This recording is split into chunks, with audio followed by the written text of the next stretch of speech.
El calor de Tulsa en agosto era un castigo.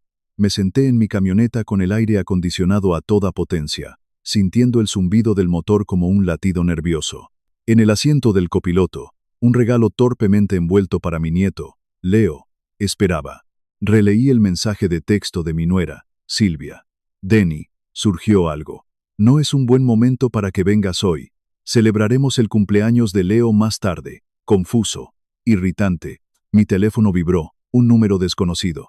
Contesté, un poco molesto. Una voz tranquila y profesional dijo, «¿Hablo con el señor Denny Castillo? Soy el administrador de la propiedad de los apartamentos Copper Ridge. Llamo por la unidad 214. Señor, creo que necesita entrar». Se me heló la sangre. «¿Mi hijo está bien? ¿Luz está bien?» Hubo una pausa larga y deliberada, de esas que son una respuesta en sí mismas. La voz del hombre regresó, esquivando la pregunta. «Lo veré en la puerta, señor. Solo, suba al segundo piso». Apagué el motor, dejando el regalo de cumpleaños en el asiento. El calor me golpeó como una pared de ladrillos al salir de la camioneta. Mis piernas se movían más rápido de lo que mi mente podía procesar, subiendo las escaleras exteriores de metal de 2 en 2. El sol de la tarde se reflejaba en las barandillas, cegándome por un instante. En el descansillo del segundo piso, una mujer de mi edad estaba de pie junto a su puerta, con una expresión de pura angustia en el rostro. Cuando me vio, un suspiro de alivio escapó de sus labios.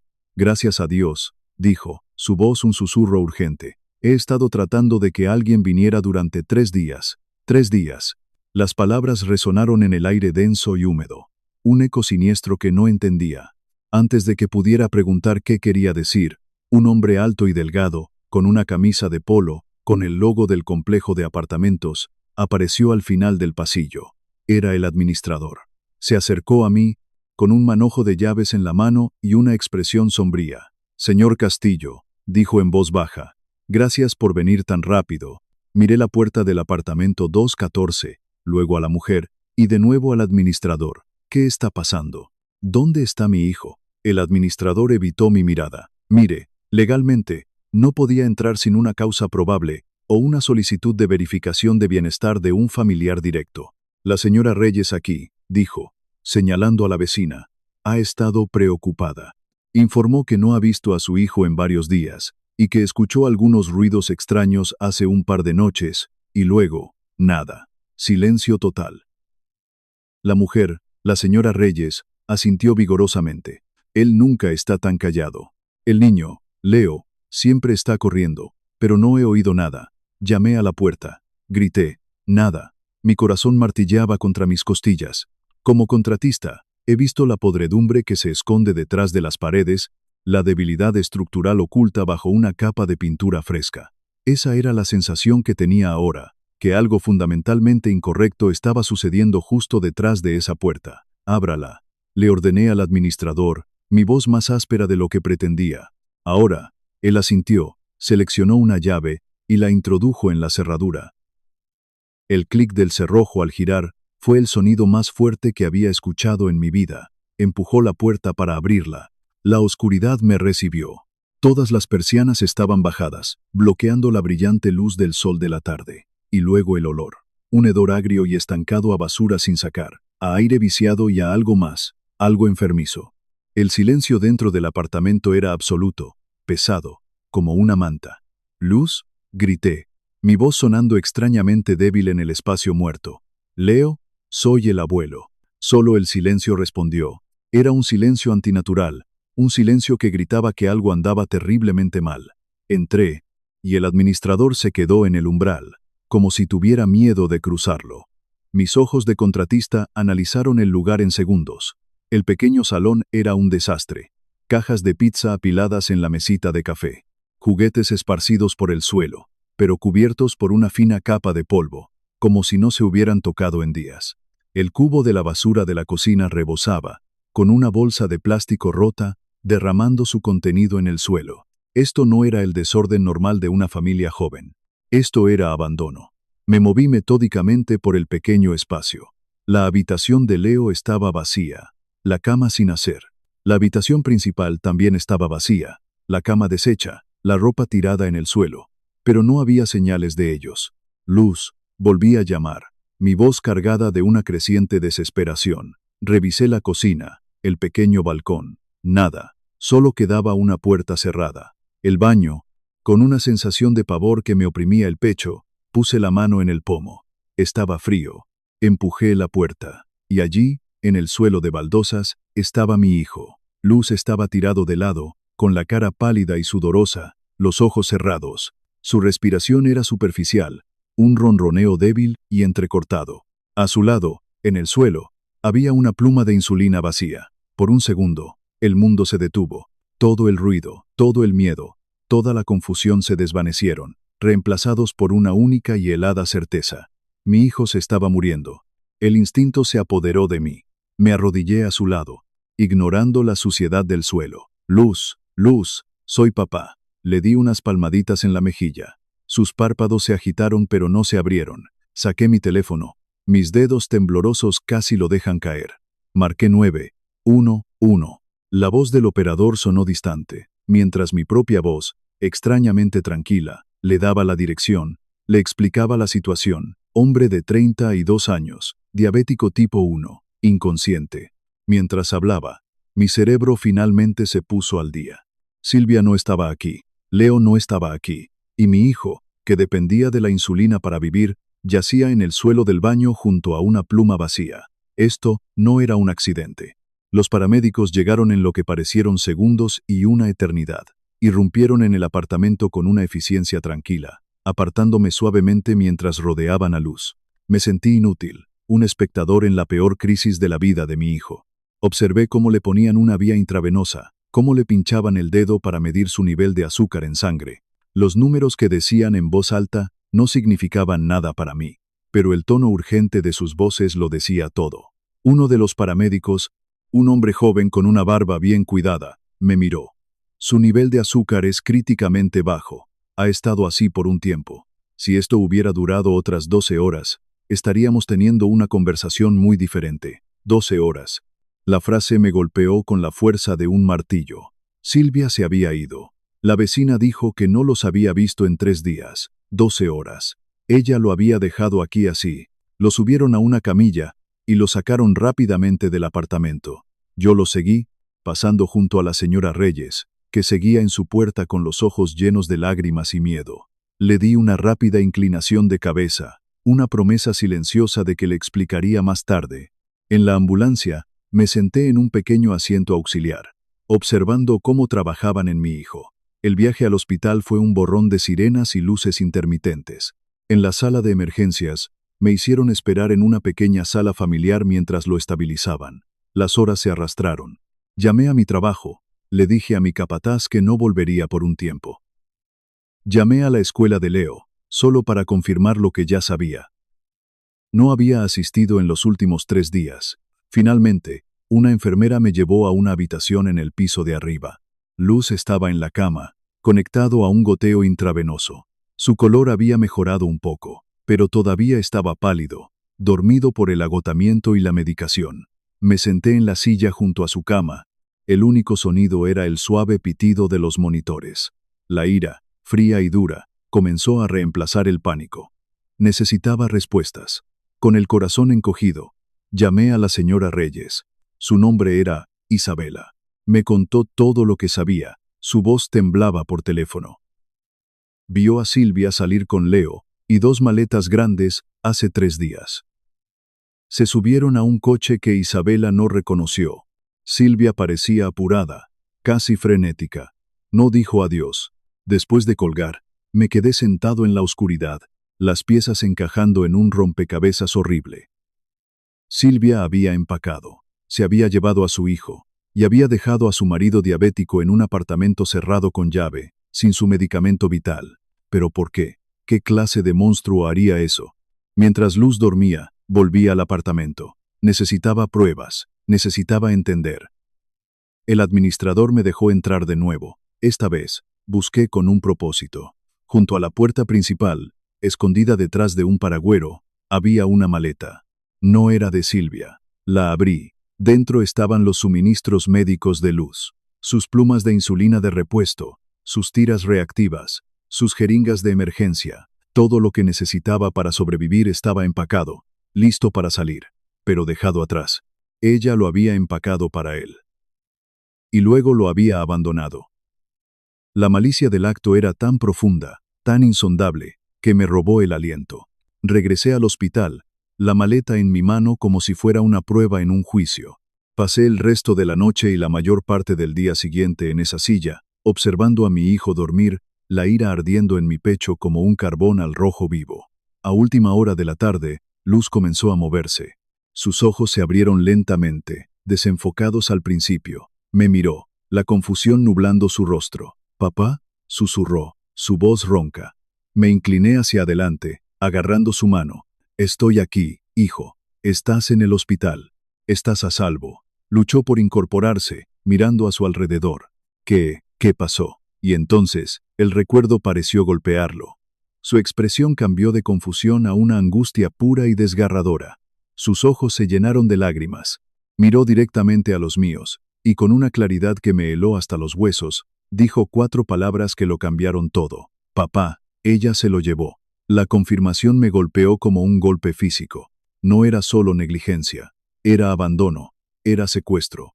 El problema ya no era una emergencia médica, era algo mucho más oscuro. Sentado en la penumbra de la habitación del hospital, sintiendo el peso total de la situación aplastándome, supe que esto estaba más allá de mi capacidad. Arreglar una casa con los cimientos podridos, lo sabía hacer, pero esto era diferente. Necesitaba a alguien que supiera cómo demoler una vida construida sobre mentiras y encontrar lo que era valioso entre los escombros. Saqué mi teléfono. Solo había una persona a la que podía llamar.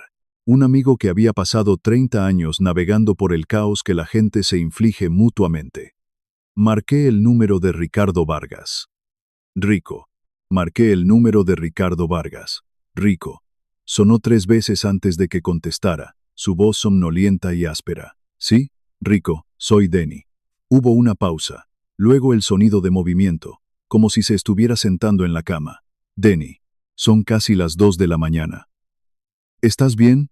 Las palabras se me atascaron en la garganta. Traté de hablar, pero solo salió un sonido ahogado. «Denny, ¿qué pasa? ¿Dónde estás?» «En el hospital», logré decir. «En Tulsa. Es Luz». Rico estaba completamente despierto ahora. Su tono cambió, perdiendo toda la somnolencia y adquiriendo el filo de un profesional. «Háblame. Despacio. ¿Qué ha pasado?» Le conté todo. La llamada del administrador, el apartamento, el olor, encontrar a Luz en el suelo del baño. Le conté sobre la pluma de insulina vacía y la maleta con sus medicamentos que Silvia había dejado atrás. Mi voz se quebró varias veces, y Rico esperó pacientemente a que me recuperara. No me interrumpió, solo escuchó.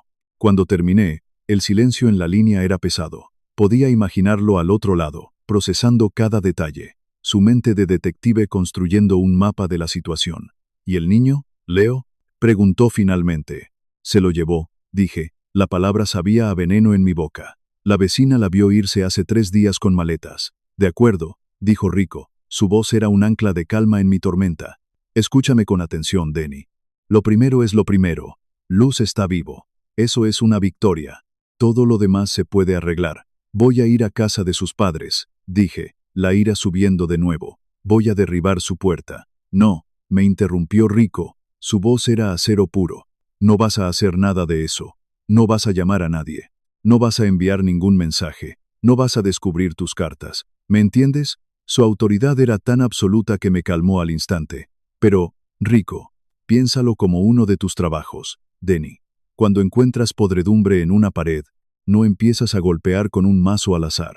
Primero investigas, encuentras la fuente de la humedad, evalúas el daño estructural, haces un plan. Esto», dijo, su voz bajando, «es un trabajo de demolición, y ella lo ha estado planeando durante mucho tiempo. La persona que reacciona primero, pierde. La persona que reúne los hechos primero, gana». La analogía me llegó. Era un lenguaje que entendía. Asentí, aunque él no podía verme. «¿Qué hacemos?» «Nosotros no hacemos nada todavía. Tú te quedas ahí. Tu único trabajo ahora mismo es cuidar de tu hijo.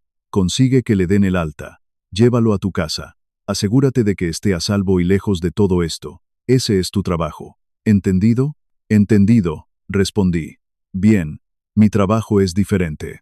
Voy a conducir hasta Tulsa mañana por la mañana. Quiero hablar con esa vecina. Quiero hablar con el administrador del edificio. Quiero ver el apartamento yo mismo. Voy a empezar a tirar de los hilos, Denny. Y te prometo que encontraremos un hilo que desenrede todo este maldito desastre. Colgué el teléfono sintiéndome más ligero. El peso insoportable que había estado sobre mis hombros no había desaparecido, pero ahora lo compartía. Ya no estaba solo en la oscuridad. Rico venía en camino. Al día siguiente, me concentré en Luz. Estaba débil, pero los médicos eran optimistas. Lo mantuvieron en observación durante el día y, a última hora de la tarde, firmé los papeles del alta. El viaje de 1 hora de regreso a mi casa fue silencioso. Luz miraba por la ventana, perdido en sus pensamientos. No lo presioné. Sabía que la conmoción y el dolor eran un veneno que tardaría en salir de su sistema. Lo instalé en la habitación de invitados, la misma que había sido suya en el instituto. Le llevé un plato de sopa, que apenas tocó. Esa noche, mientras Luz dormía, Rico me llamó. Me contó la conversación que había tenido con la vecina, Isabela Reyes. La forma en que Rico me lo describió fue tan vívida que casi sentí que había estado allí. Me dijo que llegó a su puerta con una docena de pasteles de una panadería local.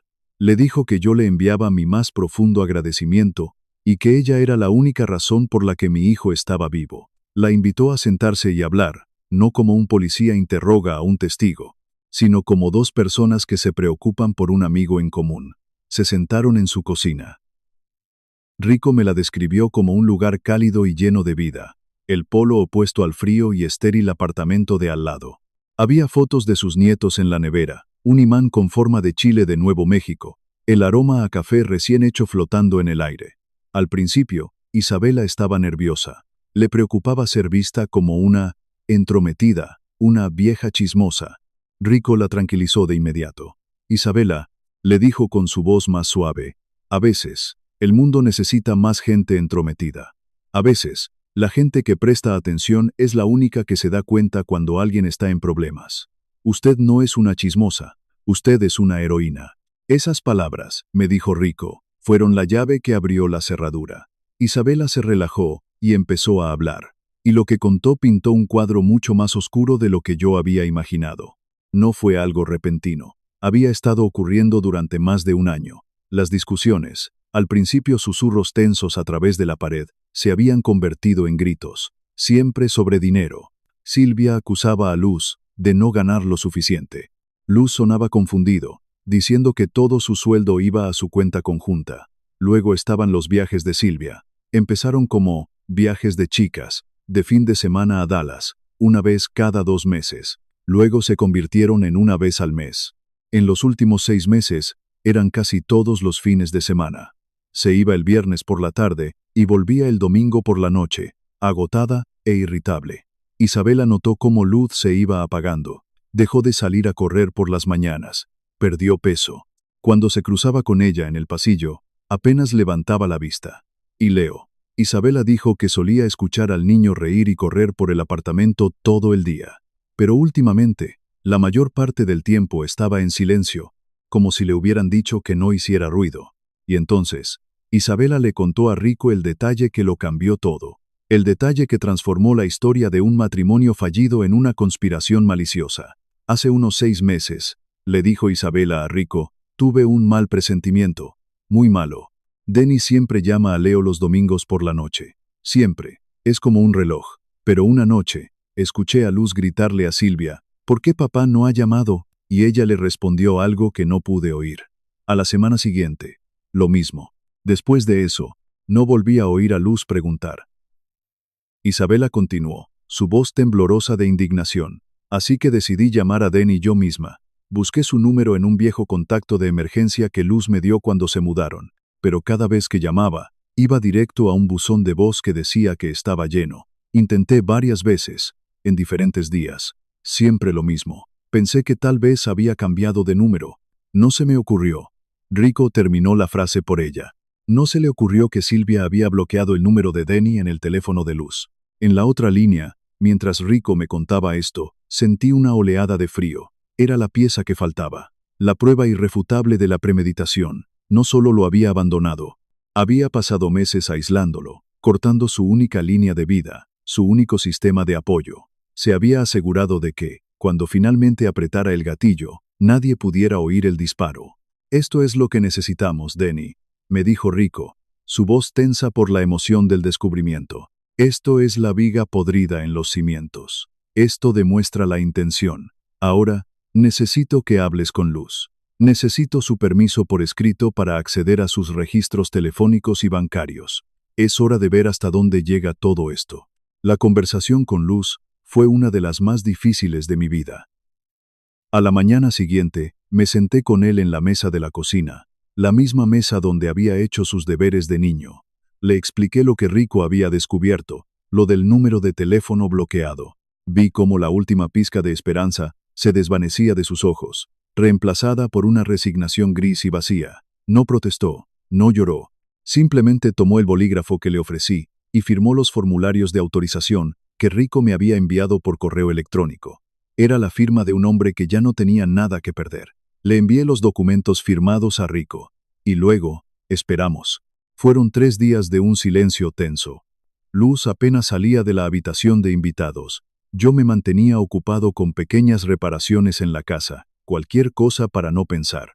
Lijar una puerta, apretar un grifo que goteaba, reemplazar una tabla suelta en el porche. Trabajo físico, concreto, con un principio y un final. Al cuarto día, Rico regresó. Llegó por la tarde, no con una carpeta, sino con una caja de documentos de un palmo de grosor. La puso sobre la mesa de la cocina con un golpe sordo. Llamé a Luz. Salió de la habitación, pálido y delgado, y se sentó frente a la caja como si fuera un ataúd. Rico nos miró a los dos. «Esto no va a ser fácil», dijo en voz baja, «pero necesitan saberlo todo». Abrió la caja y empezó a sacar archivos, extendiéndolos sobre la mesa como un cirujano que prepara sus instrumentos. «Primero, los extractos bancarios», dijo Rico, deslizando una pila de papeles hacia Luz. «Tu cuenta conjunta. Durante los últimos 14 meses, desde que Silvia perdió su trabajo, cosa que supongo que nunca te dijo, ha habido retiros constantes de efectivo. Pequeñas cantidades. $200 aquí, 300 allá. Nunca lo suficiente como para levantar sospechas de inmediato. Suman más de $30,000. Luz miraba los papeles, sus ojos recorriendo las columnas de números sin verlos realmente. Yo pensaba que estábamos ahorrando», susurró. «Ella me dijo que estábamos ahorrando para el pago inicial de una casa». Rico sacudió la cabeza lentamente. «No estaban ahorrando, Luz, te estaba desangrando lentamente». Luego, sacó otra pila de papeles, facturas de tarjetas de crédito. Abrió 3 tarjetas a tu nombre sin tu conocimiento. La dirección de facturación no era vuestro apartamento, era un apartado de correos que alquiló en un pueblo a 20 millas de distancia. Pasó las páginas una por una. Hoteles de lujo en Dallas, cenas en restaurantes caros, compras en boutiques de alta gama. Más de $40,000 en deudas, dijo Rico. A tu nombre. Luz se cubrió la boca con la mano. Su respiración se volvió entrecortada. Yo puse mi mano en su hombro, sintiendo los temblores que recorrían su cuerpo. La habitación parecía encogerse, el aire se volvía espeso y difícil de respirar. Y finalmente, dijo Rico, su voz se volvió aún más sombría, los registros telefónicos. Sacó una impresión de varias páginas, llena de fechas, horas y números. Durante los últimos 18 meses, ha estado en contacto constante con un solo número en Dallas, cientos de llamadas, miles de mensajes de texto, a todas horas del día y de la noche. Rico señaló un nombre resaltado en la parte superior de la página. El número pertenece a un hombre llamado Daniel Porter. Es vicepresidente de una empresa de marketing. Está casado. Tiene 2 hijos. La traición era tan completa, tan metódica, que era casi imposible de comprender. No era una aventura impulsiva. Era una doble vida, financiada con el sudor de mi hijo, construida sobre una montaña de mentiras. Luz empezó a sollozar, un sonido roto y ahogado que me partió el alma. Se inclinó hacia adelante, apoyando la cabeza en la mesa, su cuerpo sacudido por la agonía. Y entonces, Rico sacó la última pieza de evidencia. Un solo trozo de papel. Lo siento, Dan. Lo siento, Luz. Pero tienes que ver esto. Era una copia de un correo electrónico, obtenido legalmente a través de una citación. Un correo electrónico de Silvia a su hermana, enviado 2 semanas antes de que abandonara a Luz. Rico se aclaró la garganta y leyó en voz alta. El plan está en marcha. Danny tiene el nuevo apartamento listo para nosotros en Dallas. Ya he reservado el U-Haul para el día 15. El único problema real es su padre. No dejará que esto sea fácil. Así que necesito que esté fuera de escena hasta que ya nos hayamos ido. El silencio que siguió a esas palabras fue absoluto. Luz levantó la cabeza de la mesa. Las lágrimas se habían ido. Su rostro estaba pálido, sus ojos vacíos, pero había una nueva y aterradora quietud en él. Miró a Rico, luego a mí. Su voz era apenas un susurro, pero cortaba el aire como un cuchillo. Ella me oyó, dijo. La noche antes de que me encontraras, papá. Me caí en el baño, la llamé. La oí detenerse fuera de la puerta. Y luego, se fue. Oí sus pasos alejándose por el pasillo. Ella me oyó, y simplemente se fue. En ese momento, vi cómo el amor de mi hijo por su esposa moría. No fue una muerte ruidosa o violenta. Fue un apagón silencioso y total, como una ciudad que pierde toda su energía a la vez. Fue reemplazado por algo frío, duro y resuelto. Luz se enderezó en su silla. Miró la montaña de pruebas en la mesa. Quiero a mi hijo de vuelta, dijo. Su voz firme por primera vez en días. Haz lo que tengas que hacer. Asentí. Rico cerró la caja de documentos. La fase de investigación había terminado. La guerra estaba a punto de comenzar. Mi siguiente llamada no fue a la policía. Fue a la mejor abogada de derecho de familia que el dinero podía comprar. Una mujer que Rico había recomendado. Su nombre era Priscilla Boone. La oficina de Priscilla Boone estaba en el último piso de un edificio de cristal y acero en el centro de la ciudad. Era un espacio minimalista, con paredes blancas, muebles modernos y una vista panorámica de la ciudad. Todo en ella gritaba poder y competencia. Priscilla era una mujer de unos 50 años, con el pelo corto y plateado, gafas de diseño y un traje pantalón impecablemente cortado. Nos recibió con un firme apretón de manos y nos condujo a una sala de conferencias. No hubo charlas triviales. Fuimos directos al grano. Rico abrió la caja de documentos y la deslizó por la larga mesa de caoba hacia ella. Señora Boone, dijo Rico, creemos que tiene todo lo que necesita aquí. Durante la siguiente hora, Priscilla revisó el expediente en silencio. Su expresión era impasible, pero vi un ligero arqueo de sus cejas de vez en cuando. Leyó la declaración jurada de Isabela Reyes. Examinó los registros médicos del hospital. Analizó los extractos bancarios, las facturas de las tarjetas de crédito y los registros telefónicos. Finalmente, llegó al correo electrónico. Lo leyó 2 veces. Luego, cerró el archivo y nos miró. En 20 años de práctica, dijo, su voz tranquila pero con un filo de acero. Rara vez he visto un caso de abandono y crueldad parental tan bien documentado y premeditado. Se reclinó en su silla. Esto es lo que vamos a hacer. Vamos a solicitar una orden de custodia de emergencia ex parte. Eso significa que se la pediremos a un juez basándonos únicamente en nuestra evidencia, sin que la madre esté presente o notificada todavía. Argumentaremos que el niño, Leo, está en peligro inminente.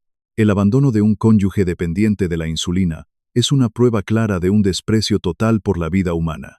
El secuestro del niño a otro estado y el corte de toda comunicación con su familia paterna refuerza el argumento del peligro.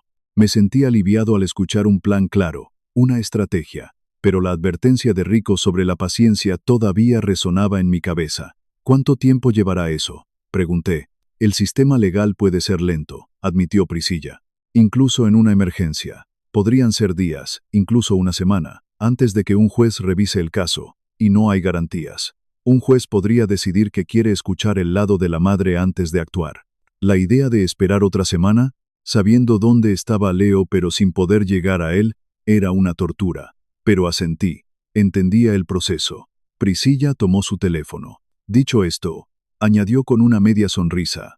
Tengo el número de móvil personal del juez de familia de guardia. Y el juez O'Malley odia a los matones. Déjeme hacer una llamada. Se levantó y salió de la sala de conferencias. Rico, Luz y yo nos quedamos sentados en silencio. El futuro de mi nieto pendiendo de una llamada telefónica. Fueron los 10 minutos más largos de mi vida. Priscilla volvió a entrar en la habitación, con el teléfono en la mano. El juez, O'Malley, ha revisado los documentos que le envié por correo electrónico. Específicamente, la declaración de la vecina, los registros médicos que confirman el coma diabético y el correo electrónico donde admite que usted, Denny, era un problema que necesitaba ser eliminado de la escena. Hizo una pausa, dejando que el peso de sus siguientes palabras se asentara. Ha emitido la orden de custodia de emergencia. Concede a Luz la custodia física y legal temporal exclusiva de Leo, con efecto inmediato. La orden es ejecutable en todo el país. La oleada de alivio fue tan intensa que casi me mareo. Luz dejó escapar un suspiro tembloroso, como si hubiera estado conteniendo la respiración durante una semana. La orden autoriza a las fuerzas del orden o a un agente del tribunal a acompañar a Luz para recuperar al niño. La dirección que tenemos es la de la hermana de Silvia, aquí en la ciudad. Es probable que se esté quedando allí antes de mudarse a Dallas. Miré a Luz. Estaba pálido, casi temblando. La idea de enfrentarse a la familia de Silvia, incluso con la ley de su lado, era abrumadora. Tomé una decisión. Yo iré, dije. No enviaré a nadie más a traer a mi nieto a casa. Iré yo mismo. Priscilla asintió, comprendiendo. Un asistente legal lo acompañará para entregar la orden. Pero sí, señor Castillo, usted puede ir a buscar a su nieto. El viaje en coche a la casa de la hermana de Silvia fue el más largo de mi vida. El asistente legal, un joven tranquilo llamado Ben, iba en el asiento del copiloto, con la orden judicial en un portafolio sobre su regazo. Yo conducía, con las manos apretadas al volante con tanta fuerza, que mis nudillos estaban blancos. Cada semáforo en rojo era una tortura, cada coche lento delante de mí, un obstáculo para mi único objetivo. En mi mente, repasaba la escena una y otra vez. ¿Y si no estaba allí? ¿Y si se habían ido a Dallas antes de tiempo? ¿Y si la hermana se negaba a abrir la puerta? Ben debió sentir mi tensión. Señor Castillo, dijo en voz baja, esto suele ir bien. La orden es clara. La mayoría de la gente no se arriesga a un cargo de desacato al tribunal. Estará bien. Asentí, pero sus palabras no me calmaron. Esto no era un procedimiento legal para mí. Era la recuperación de una parte de mi alma. Finalmente, giramos en una tranquila calle suburbana. Casas de ladrillo bien cuidadas, céspedes verdes, niños montando en bicicleta en la acera. La normalidad de todo ello era discordante. La casa de la hermana era como todas las demás. Un rancho de ladrillo de un solo piso con un gran roble en el jardín delantero. Aparqué en la acera. Mi corazón latía con fuerza contra mis costillas. ¿Listo?, preguntó Ben. No estaba listo. Estaba aterrorizado, pero asentí. Salimos del coche y caminamos por el sendero de hormigón hacia la puerta principal. El aire de la tarde era cálido, olía a hierba recién cortada. Ben se adelantó y tocó el timbre. Esperamos. Oí movimiento en el interior. La puerta se abrió unos centímetros, sujeta por una cadena de seguridad. Una mujer de unos 30 y tantos años, con el mismo pelo oscuro y los mismos ojos que Silvia, nos miró. ¿Sí?, preguntó, su voz cautelosa. ¿Es usted Laura Phelps?, preguntó Ben, su tono profesional y neutro. La mujer asintió. Soy un agente del Tribunal del Condado. Tengo una orden de custodia de emergencia para entregarle. Ben le pasó una copia doblada de la orden a través de la rendija de la puerta. La mujer la tomó, sus ojos recorriendo el texto. Vi cómo el color desaparecía de su rostro. Su mano tembló. Esto no puede ser, susurró. La orden le concede a Luz Castillo la custodia temporal exclusiva de su hijo, Leo Castillo, continuó Ben. Estamos aquí para recuperar al niño. La mujer nos miró, con pánico en los ojos. Luego miró por encima del hombro, hacia el interior de la casa. Él no puede, Silvia dijo. Señora Phelps, dijo Ben, su voz firme pero no hostil. Ignorar esta orden es un delito grave. Por favor, quite la cadena y déjenos entrar. Hubo un largo momento de silencio. Podía oír el tic-tac de un reloj en el interior.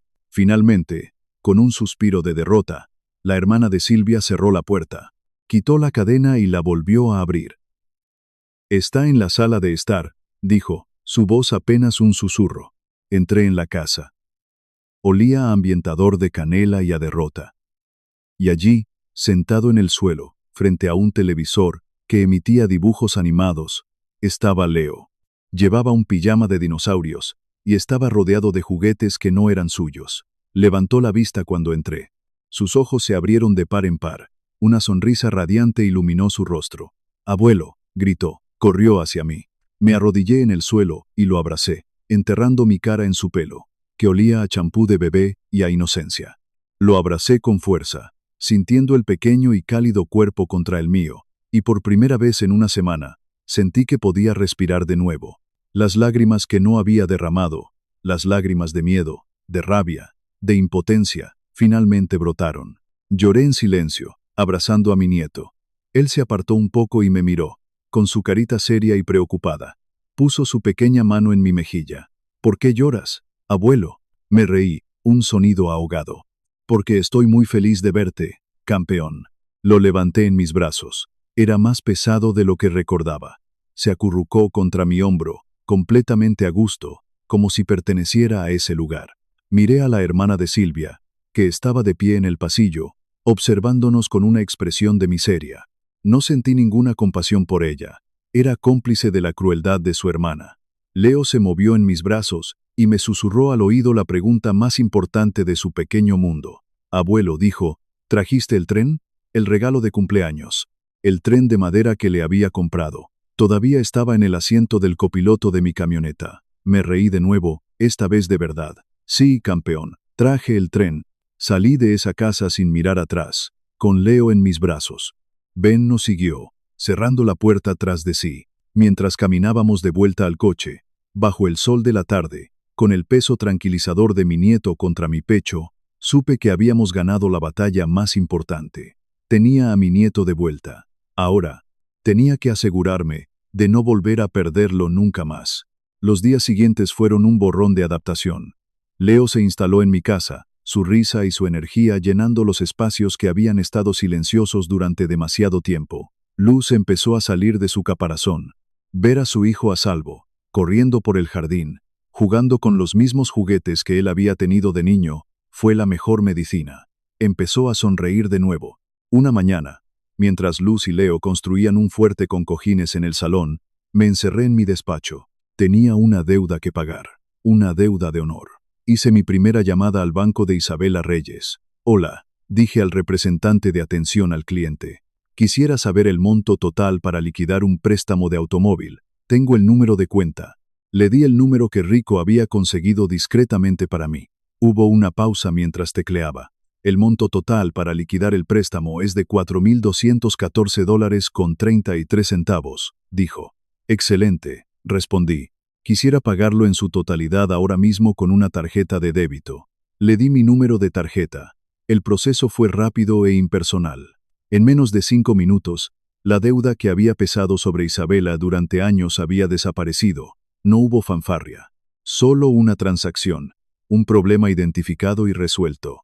Como arreglar una tubería rota. Unas horas más tarde, mi teléfono sonó. Era Isabela. «Denny», dijo, su voz temblorosa, confundida. «Soy Isabela. No entiendo. El banco me llamó. Dijeron que mi coche está pagado. ¿Fuiste tú?» «Hola, Isabela», dije, mi voz suave. «Sí, fui yo. Pero, ¿por qué? Eso es demasiado dinero. No puedo aceptarlo». Pude oír que estaba llorando. «Isabela», le dije, y me aseguré de que escuchara cada palabra. «Usted me devolvió a mi hijo. Usted me devolvió a mi familia. Un coche es solo metal y plástico. Usted me dio algo que no tiene precio. No es un regalo. Es un pago, una deuda de honor que me siento feliz de saldar. Por favor, acéptelo con el mismo corazón con el que me ayudó». Hubo un largo silencio en la línea, solo interrumpido por sus sollozos. «Gracias, Denny», susurró finalmente. «Gracias». Después de colgar, me quedé mirando por la ventana de mi despacho, al jardín donde mi hijo y mi nieto jugaban. Había hecho lo correcto, pero no había terminado. Había otra cosa que tenía que hacer. Algo no para Isabela, sino para mí, para Elena.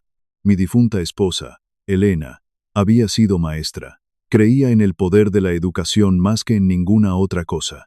Siempre decía que dar a alguien la oportunidad de aprender era el regalo más grande que se podía ofrecer. Isabela me había contado que su mayor orgullo era su nieta, que estaba luchando por pagarse los estudios en el colegio comunitario local. Busqué el número del colegio comunitario en internet. Hice la llamada. «Hola, mi nombre es Denny Castillo», dije a la mujer de la oficina de admisiones. «Quisiera establecer una beca anual». «Eso es maravilloso, señor Castillo. ¿Tiene un nombre para la beca?» Miré una foto de Elena que tenía en mi escritorio. sonriéndome desde detrás de un marco de plata. Sí, dije, se llamará la beca Elena Castillo para futuros educadores. Acordé donar una cantidad cada año, suficiente para cubrir la matrícula completa y los libros de un estudiante. La primera beneficiaria, solicité, sería la nieta de Isabela. Fue un acto silencioso. Nadie, excepto la gente del colegio y yo, lo sabría. No era para obtener gratitud o reconocimiento. Era mi forma de tomar la fealdad de lo que Silvia había hecho y transformarla en algo bueno. Era mi venganza. No una venganza de destrucción, sino de creación. Silvia había intentado destruir a mi familia por dinero y egoísmo. Yo usaría mi dinero, ganado con décadas de trabajo honesto, para construir algo en su lugar. Un legado de bondad en nombre de mi esposa. Un futuro para una joven que se lo merecía. Esa, decidí, era la única clase de victoria que importaba. La batalla legal final fue menos un drama de tribunal y más una demolición controlada. Silvia, al ser notificada con la orden, contrató a un abogado y luchó. Intentó pintar a Luz como un marido negligente y a mí como un padre controlador e interferente.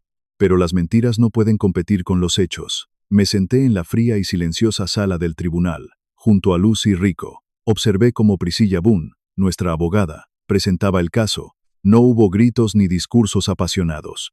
Solo la presentación fría y metódica de la verdad. Puso los extractos bancarios en el proyector, mostrando el lento desangramiento de las finanzas de mi hijo. Mostró las facturas de las tarjetas de crédito, un mapa de la traición que abarcaba 2 estados.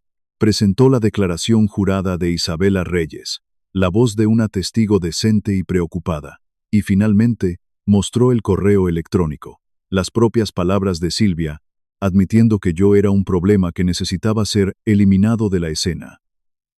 Miré a Silvia, sentada al otro lado de la sala con su abogado. No parecía arrepentida, parecía molesta, como si todo esto fuera un inconveniente que estaba arruinando sus planes. No había ni rastro de la mujer de la que mi hijo se había enamorado, solo una extraña, fría y calculadora. El juez, un hombre mayor con una expresión cansada, escuchó todo en silencio. Cuando Priscilla terminó, se dirigió a Silvia.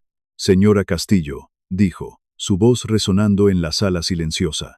«Las acciones que ha tomado demuestran un espantoso desprecio por la vida humana y la responsabilidad parental.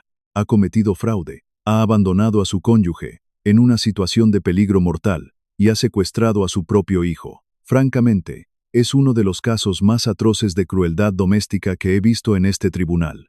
El veredicto fue rápido y decisivo. El juez le otorgó a Luz la custodia física y legal exclusiva y permanente de Leo. A Silvia se le concedieron únicamente visitas supervisadas, 2 veces al mes, en un centro designado por el tribunal, y se le ordenó someterse a una evaluación psicológica. También se le ordenó pagar la mitad de la deuda de la tarjeta de crédito y una pensión alimenticia para Leo. Fue una victoria total. Salimos del tribunal y parpadeamos bajo el sol brillante. Luz respiró hondo, como si el aire fuera nuevo para él. Rico le dio una palmada en la espalda. «Se acabó, chico», dijo, y lo estaba. El monstruo había sido encerrado. La estructura podrida había sido demolida hasta los cimientos. Ahora, podíamos empezar a reconstruir. Pasaron 6 meses. La vida encontró un nuevo ritmo, una nueva normalidad. Luz y Leo se mudaron a un pequeño dúplex a solo 5 minutos de mi casa. Luz consiguió un nuevo trabajo como diseñador gráfico en una empresa local. Era más feliz de lo que lo había visto en años. Una tarde, estábamos sentados en mi porche trasero, bebiendo té helado mientras veíamos a Leo perseguir mariposas en el jardín. «¿Alguna vez piensas en ella?», le pregunté en voz baja. Luz se quedó mirando su vaso durante un largo rato. «A veces», admitió, «pienso en la persona que creía que era.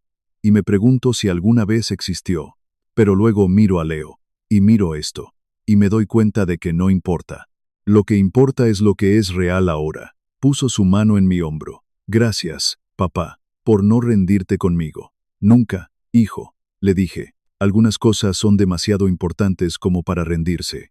Hablamos de la fuerza, del perdón, y de cómo a veces el amor no se mide por lo que aguantas, sino por quién aparece cuando las cosas se ponen difíciles. El fin de semana siguiente fue el 5º cumpleaños de Leo.